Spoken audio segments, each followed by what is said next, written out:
juga gambar yang terkait dengan gejala skabies sudah. Nah, sekarang saya spesifik ke pencegahan. Ya. Nanti ada soal lagi ya. Jadi tadi soalnya sama seperti tadi. Ya. Nah, soalnya sama seperti tadi dan nanti akan disebarkan lagi setelah penjualan ini soal lagi. Ya. Saya harapkan skornya tadi saya koreksi. Itu skor paling tinggi itu 70 paling tinggi. Ada beberapa tadi saya lupa namanya. Tadi ada beberapa, ada cowok satu kan misalnya. Ya. Yang paling rendah skornya 35. Ya tadi. Jadi 4 soal 35 itu ada skornya salah 3 ya. 3. Ya baik.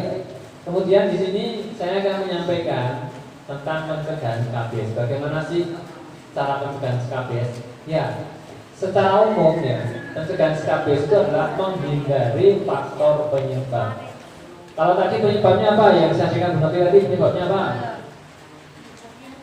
Bersentuhan, gitu? Kemudian berpelukan, tapi yang berpelukan dengan penderita, bukan yang berpelukan tidak menderita ya tidak menular. Artinya dia itu menderita. Kalau menderita, kalau saling berjabat tangan, harus saling bersentuhan, itu bisa kumannya nempel. Nah, makanya ini kalau misalnya ada yang terkena skabies, ya usahakan kalau salaman ya mungkin dari jarak jauh. Ya, jangan berpelukan, apalagi ya bukan makro, ya berbusa. Ya, kalau mbak sama mas ya boleh. Ini bukan makro kan ya? Nggak boleh. Besok kalau sudah resmi ya nggak boleh ya. Sudah punya 2 buku merah sama buku hijau, buku nikah. Ya, ini kan ya. Kalau itu boleh nanti berpelukan boleh, ya. Tapi kalau sudah resmi, sudah halal, gitu ya. Nah, jadi kalau sekarang itu belum, nggak boleh, ya dilarang. Ya, nah, bersentuhan, apalagi nanti saling ya berpelukan macam-macam itu nggak boleh. Nah ini menghindari penyakit yang menular lewat kulit, ya contohnya skabies ini. Jadi pencegahannya menghindari faktor resiko penyebabnya, jadi menghindari itu. Kemudian secara khususnya cara penanganan sekarang ya. Tadi kan pencegahannya ya menghindari faktor penyebabnya. Kalau penyebabnya ada banyak tadi, ya hindari itu.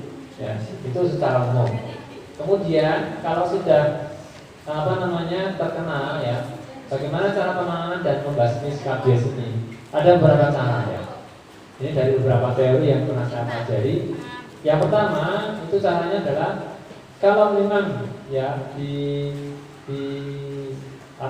keluarga atau ya di orang yang kena itu sudah periksa atau sudah mempunyai obat dari dokter, ya gunakan.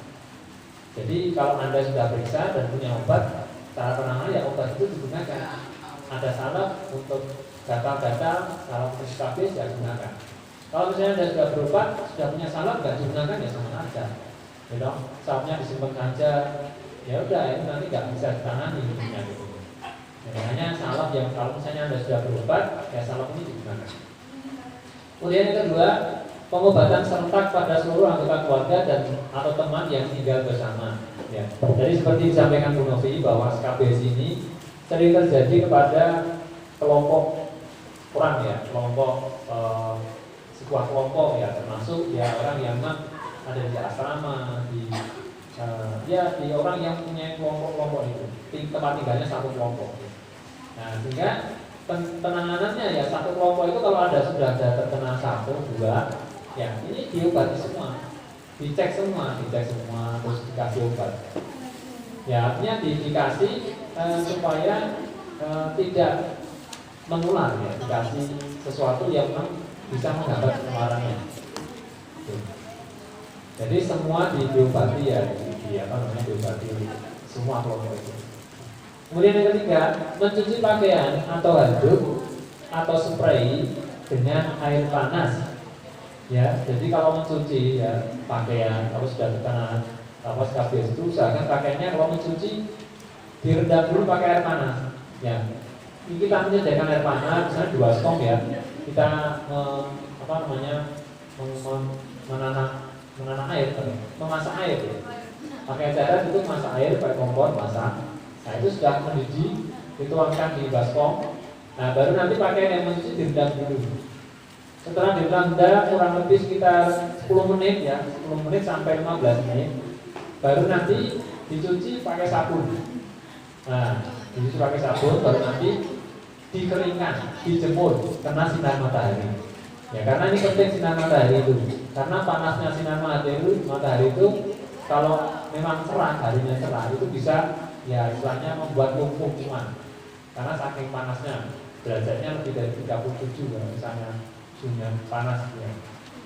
Ya, nah jadi prosesnya seperti itu ya. Jadi kalau ada yang sudah terkena ya pakaiannya usahakan disisihkan. Dari yang belum kena ini disisihkan ya. Orang yang terkena ini sudah banyak pakaiannya disisihkan, kasihkan bak pakaian khusus. Dan nanti baknya ini juga dicuci pakai air panas ya, air panas. Terus kemudian ini tadi yang dicuci pakainya dicuci pakai sabun lagi. Sesudah dikasih air panas dicuci lagi pakai air sabun, dibilas, baru nanti dikeringkan ya. Itu memang prosesnya agak lama ya.